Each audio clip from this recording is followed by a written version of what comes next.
We are the Fire We Choose crew.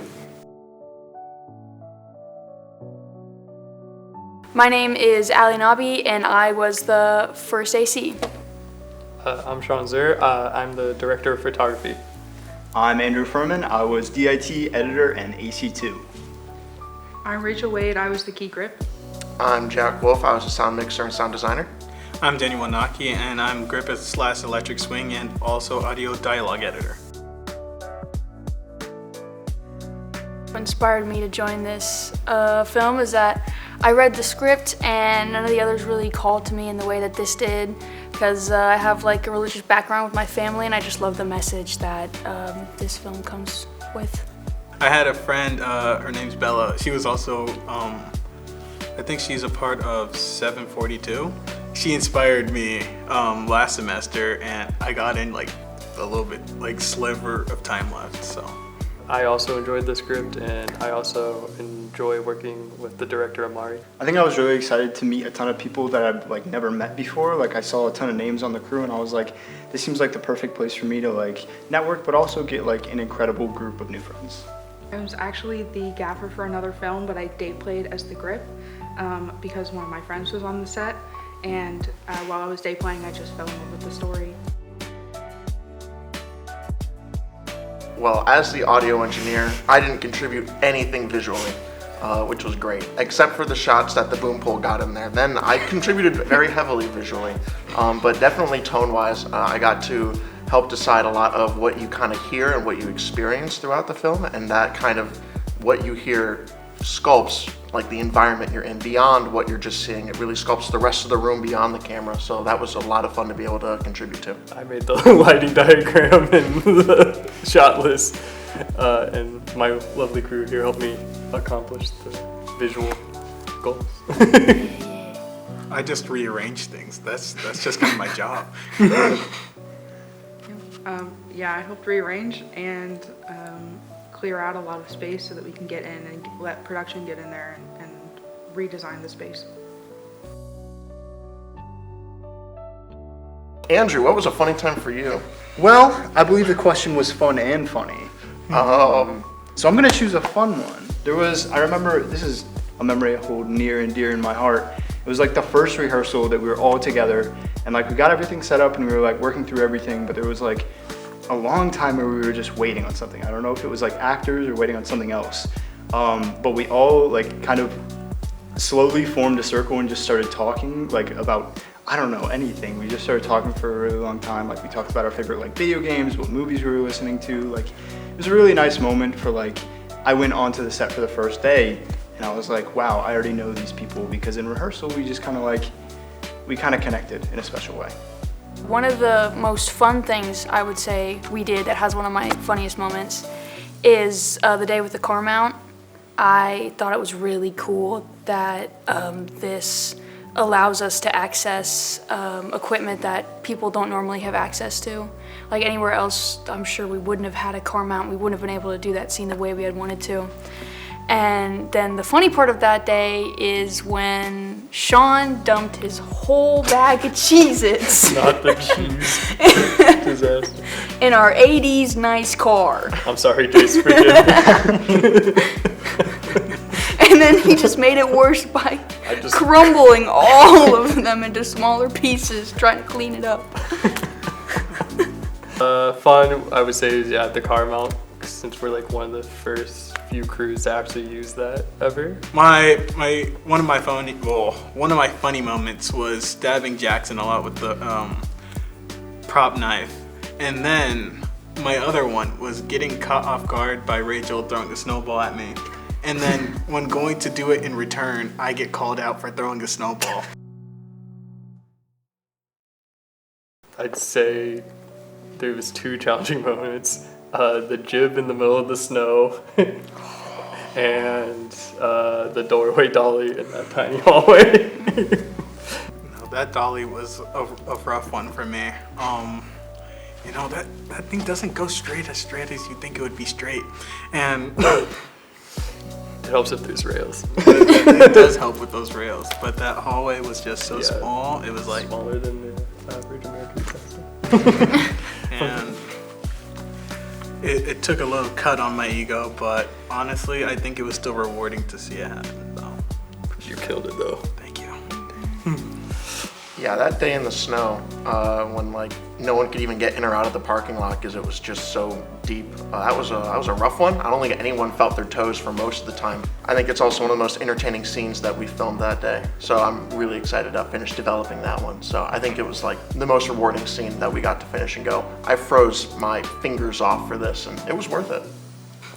So my job was a lot of follow focus, and that being the first time I've ever used one, there was a lot of difficulties with keeping things in focus, like learning how to use it. I had to read the manual. And then it was already hard, and then it immediately became worse because there's 4 batteries, one of them broke, so I had to, in between takes, I'd have to take the batteries out, plug them back in, stand there by the wall, and then when it was go again, I had to take the batteries and put them back in, and I had to turn off the follow focus every single in-between take, so I'd lose all of my marks. That last week was really bad. But seeing what we've got so far, it was worth the struggle. Thank you. Yeah. My answer was also going to be the snow day and the doorway dolly, because that is a very big piece of equipment to try and get down the stairs, so, and through that hallway, and also it was really cold. My biggest challenge was, I think there was a day where we were filming stuff with like Papa Ward, where we had that scheduled in the morning, like right at 9. And we were basically moving from this location to another location upstairs. And I took it upon myself to try and edit through the footage as we were moving, so we could have that footage that we just filmed on a TV upstairs. Everyone else on set was like very calming. They were like, oh yeah, you got this, you're doing great. In the middle of it, I was freaking out. I'm like, I have to get this done. Like, the actors need it. Oh my gosh, everyone's watching. But that was very challenging, very scary. But I think the payoff was really cool because we got to see it on set, see it in like the actual setting that it was made for. I mean, the 2 is awesome. Like, your editing was so good. It was a great shot. I think the best part of that is that you were like hustling and I was sitting next to you eating fruit snacks. Like, no one else had to rush for anything. You're sitting there losing your mind. It was great. It was a great time. Cinema right there.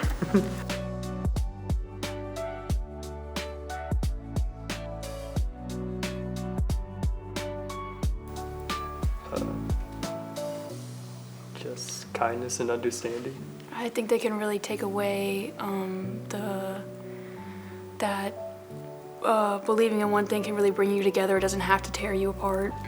You don't have to hate people just because of one difference. Yeah, I think this is a really fun film. I hope people don't get too tied down in some of the definitely there's some good messages in it, but at the same time, if you look at it and go, oh, this is what the filmmaker believes all religious nuts think, and it's not that. I hope a lot of people can sit down and just have a good time with the movie and go, that is weird, you know?